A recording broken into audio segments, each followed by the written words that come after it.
Introduction to Active Directory. The Active Directory is a Microsoft technology used to manage computers, users, and other resources in a network. It's a critical tool in many organizations, providing a structured way to organize and control digital assets. Understanding Active Directory is essential for anyone interested in IT support or system administration, as it forms the backbone of most Windows-based networks. What does Active Directory do?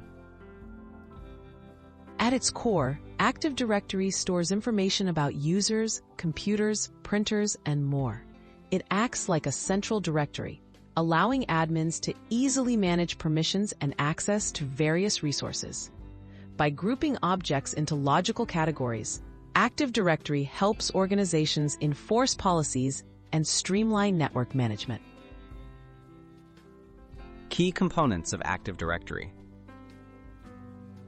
Active Directory is made up of several important parts. The most common are domains, which group resources, and domain controllers, servers that store the directory information.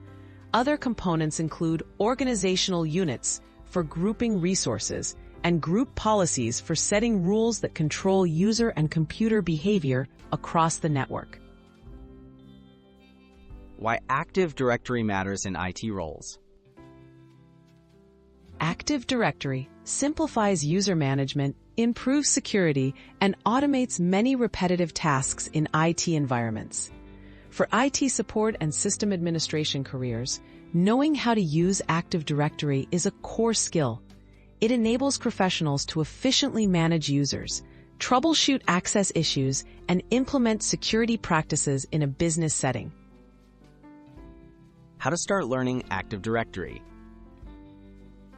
To begin learning Active Directory, start with basic tutorials and hands-on labs that guide you through creating users, groups, and setting permissions.